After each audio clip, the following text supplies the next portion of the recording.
आज की इस वीडियो में हम एनिलीन जो कि एरोमेटिक प्राइमरी एमीन है, इसके बचे हुए 6 इम्पॉर्टेंट केमिकल प्रॉपर्टीज़ को डिस्कस करेंगे।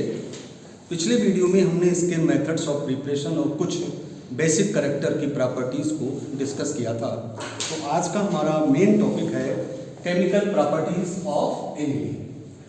इन प्रॉपर्टीज़ में हमने एसिटिलीकरण एसिटाइलेशन देखा था और एक नेक्स्ट थर्ड प्रॉपर्टीज रहेगी जिसका नाम है बेंजोइलेशन, बेंजोइलीकरण। ये अक्रिया नाम से भी आती है। जब एनिलीन की बेंजोइल क्लोराइड के साथ अपक्रिया कराई जाती है तो बेंजानिलाइड बनता है, यानी कि एमीन का एक हाइड्रोजन बेंजोइल ग्रुप से हटेगा C6H5CO, इसे बेंजोइल कहते हैं, और CH3CO को एसिटाइल ग्रुप कहते हैं।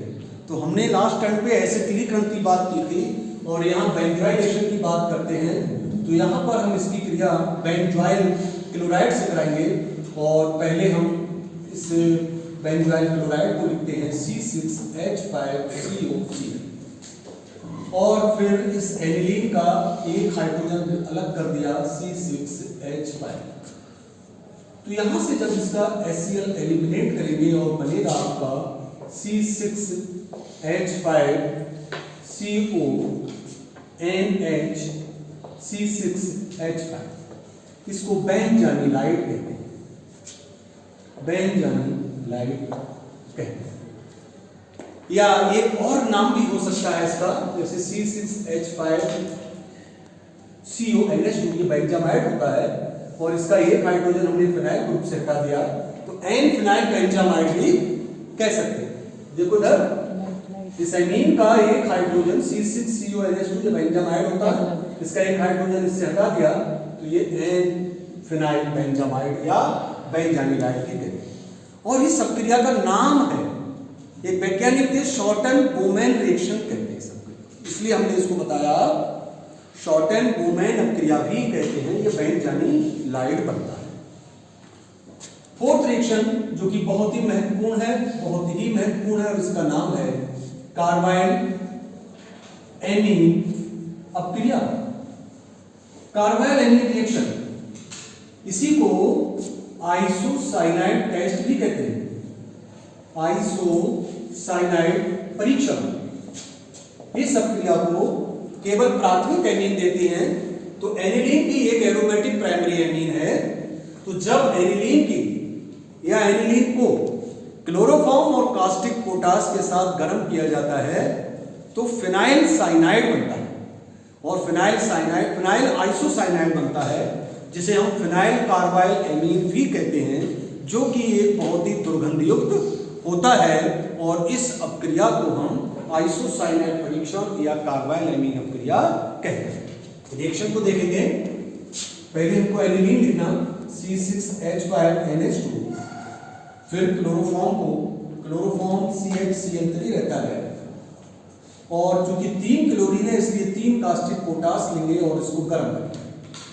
तो C6H5N और इस क्लोरोफॉर्म का C मिलकर के बना C6H5N डबल बॉन्ड और एक कोऑर्डिनेट बॉन्ड फिनाइल आइसोसाइनाइड, इसे हम फिनाइल कार्बाइल एमीन भी कहते हैं। 3K और 3Cl मिलकर 3KCl यहां से निकाल दीजिए, प्लस 3OH और 3 यहां से 2 मिलकर के H, 2 और 3H मिलकर के 3 अणु जल के बनते हैं। तो इस अपक्रिया को कार्बाइल एमीन अपक्रिया कहते हैं। बहुत ही इंपॉर्टेंट रिएक्शन, बहुत इंपॉर्टेंट, ठीक है। फिफ्थ देखते हैं हम reaction with benzaldehyde, reaction with benzaldehyde, benzaldehyde के साथ अपक्रिया। ध्यान दो, जब एमीन की एल्डिहाइड के साथ अपक्रिया कराई जाती है तो सिप्स बेस बनते हैं। हमने एलिफेटिक एमीन में भी इसको डिस्कस किया था, एरोमेटिक में भी कहते हैं, और इन्हीं सिप्स बेस को एक नाम देते हैं एनिल्स, ANILS। अनिल नहीं पढ़ना, इनको एनिल बोलते हैं, यहाँ पर एनिल्स भी कहते हैं। तो यहाँ हम इसकी रिएक्शन कराते हैं बेंजाल्डिहाइड से, तो C6H5C डबल बॉन्ड OH, ये हमारा बेंज एल्डिहाइड है।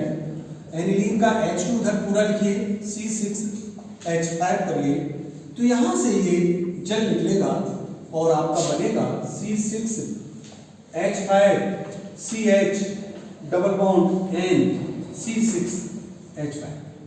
C6H5CH का नाम है बेंजाइलीन, क्योंकि कार्बन से डबल बॉन्ड लगा है तो इसका नाम हुआ बेंजाइलीन, और आगे ये एनिलीन था तो इसी को एनिलीन, तो इसका नाम हुआ बेंजाइलीन एनिलीन, या हम इसको सिप्स बेस भी कहते हैं, सिप्स बेस, और ये भी एनिल्स भी कहलाता है। तो ये रिएक्शन प्लस आप पार्ट निकाल दीजिए, -H2 यहां लिख दीजिए। तो इस प्रकार ये एल्डिहाइड के साथ अपक्रिया करके सिप्स बेस बनाते हैं। क्लियर? नेक्स्ट, ऑक्सीडेशन, ऑक्सीकरण। एनिलीन NH2 ग्रुप काफी रिएक्टिव होता है और बड़े सरलता से ऑक्सीकृत हो जाता है। एक रिएक्शन आई है, कुछ एग्जाम्स में आएंगे, कुछ आपके लाइफ में जो एग्जाम दोगे केमिस्ट्री के आगे चल करके वहां पर ये रिएक्शंस भी काम आएंगे। तो जब हम एनिलीन का, देखिए इसको हम स्ट्रक्चर से दिखाना होगा हमको, फॉर्मूले से नहीं।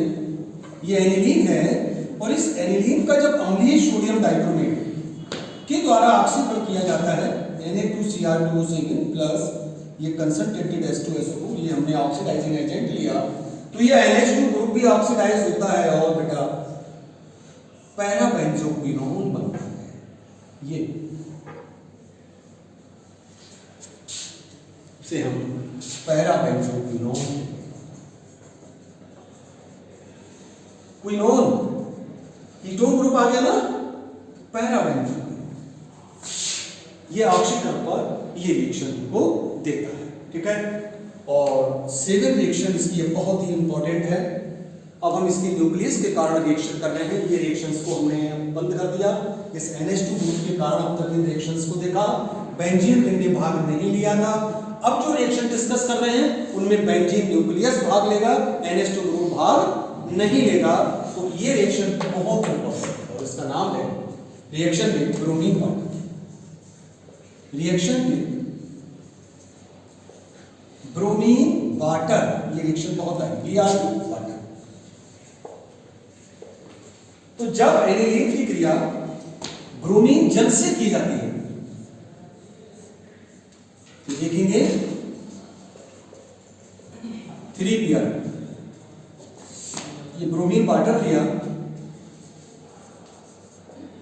तो इसके हमारा 3 अणु लेने पड़ेंगे और इस तरीके का एक कंपाउंड बनता है। NH2 यहां पर अपने लगा रहेगा, Br Br Br plus 3HBr निकल जाए और इसका नाम हुआ ये बन, इसको कार्बन को बन कहते हैं, 2 3 4 5 6, तो नाम हुआ 2, 4, 6 ट्राई ब्रोमो, 3 ब्रोमीन लगे एनिलीन, इसका सफेद वाटर प्राप्त होता है, सफेद अवक्षेप आता है व्हाइट।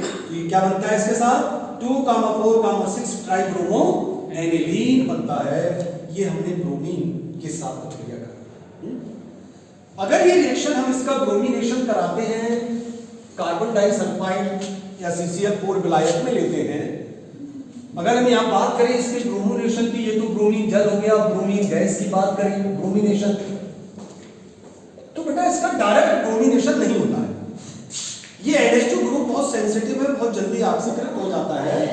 कहीं इसका ब्रोमीन गैस से ऑक्सीकरण ना हो जाए, ध्यान देना, बहुत इंपॉर्टेंट रिएक्शन शुरू हो रही है इसकी। अब तो पहले हमें इस ग्रुप को बचाना होगा, प्रोटेक्ट करना होता है, NH2 ग्रुप की सुरक्षा करें, बाद में उसके साथ कोई रिएक्शन कराएं। तो देखिए कि जब हम इसकी ब्रोमीन गैस से क्रिया कराते हैं बेटा, तो पहले हमको इस NH2 ग्रुप का प्रोटेक्शन करना है और प्रोटेक्शन करने के लिए हम इसका एसिटिलीकरण करते हैं। पहले एसिटिल क्लोराइड से हमने इसका एसिटिलीकरण किया और एसिटिलीकरण करके इसको एसिटाइलाइड में कन्वर्ट कर दिया, ये बना NHCOCH3 एसिटाइलाइड। अब ये NH2 ग्रुप आपका प्रोटेक्ट है, एसिटानिलाइन, और यहां से आपका ये HCl निकल जाता है। अब इस एसिटानिलाइड की जब ब्रोमीन गैस से क्रिया कराओगे कार्बन डाइसल्फाइड ले लेते, CCl4 में ले लेते हैं इसको, ये गैस है यहाँ पर, तब हमारा बनता है ये, चूंकि आर्थो पैरा डायरेक्टिंग ग्रुप है एनिलाइड्स भी, तो इस तरीके का हमको NHCOCH3 plus Br plus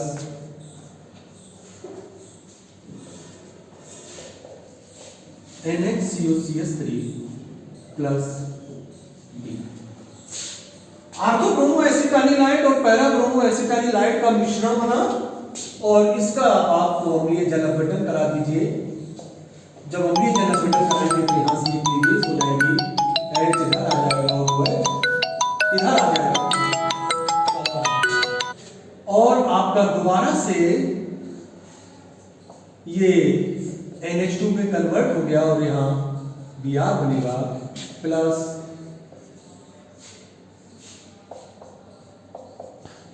NH2,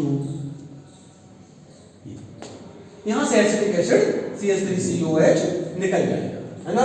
तो ये बना आर्थो ब्रोमो एनिलीन, और ये बना पैरा ब्रोमो एनिलीन, इनका मिश्रण। तो इस तरीके से इसका ब्रोमिनेशन किया जाता है। नेक्स्ट करते हैं इसका, ये 8 हो गया, 9 सल्फोनेशन, सल्फोनीकरण।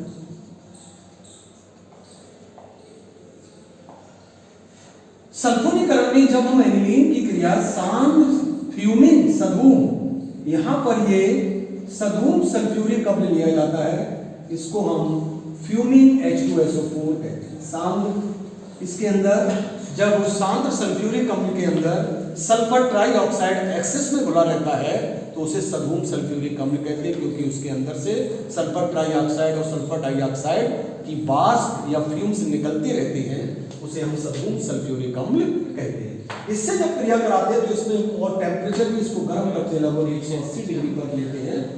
तो यहाँ पर हमको जो मेन प्रोडक्ट बनता है वो है सल्फानिलिक एसिड, ये SO3H, H2O निकल जाता है वाटर, इसको हम बोलते हैं para amino benzene sulphonic acid. क्या कहेंगे, क्योंकि सल्फोनिक ग्रुप ऊपर है, पैरा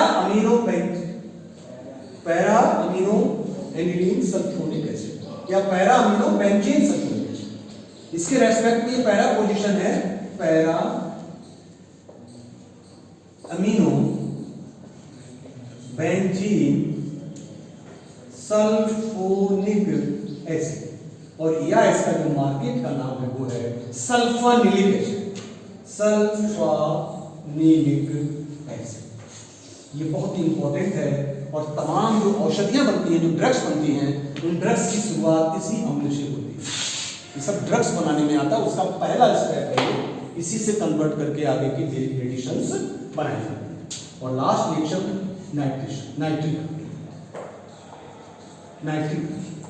नाइट्रिकरण में भी हमको यही कंसेप्ट अप्लाई करना होगा, क्योंकि अगर हम सांद्र नाइट्रिक अम्ल ले लेते हैं तो अमीनो ग्रुप ऑक्सीडाइज हो जाएगा, इसको फिर हमको प्रोटेक्शन करना होगा, इसीलिए ये रिएक्शंस पूछी जाती हैं। तो यहाँ पर सबसे पहले हमको एनिलीन का जब सांद्र नाइट्रिक अम्ल और सांद्र H2SO4 से नाइट्रीकरण कराते हैं तो इसका भी हमको पहले एसिटिलीकरण कराना होगा, प्लस माइनस के HCl निकालना होगा और N एसिटानिलाइड बनाना होगा NHCOCH। जब एसिटानिलाइड बन जाता है, अब इसका जब आप सांद्र नाइट्रिक अम्ल लोगे और सांद्र H2SO4 लोगे, इसके साथ ये नाइट्रेटिंग मिक्सचर कहलाता है हमारा, ये कंसंट्रेट लेते हैं। तो यहां से हमको फिर आर्थो नाइट्रो एसिटानिलाइड और पैरा नाइट्रो एसिटानिलाइड का मिश्रण प्राप्त होता है। ये आर्थो नाइट्रो है, ये आपका पैरा नाइट्रो एसिटानिलाइड बनेगा प्लस N, और अपघटन करेंगे यहां से, फिर इनको हाइड्रोलाइज करना है इनको, तो यहां से फिर आपका आर्थो नाइट्रो एनिलीन, ये NO2 ग्रुप आएगा, और पैरा नाइट्रो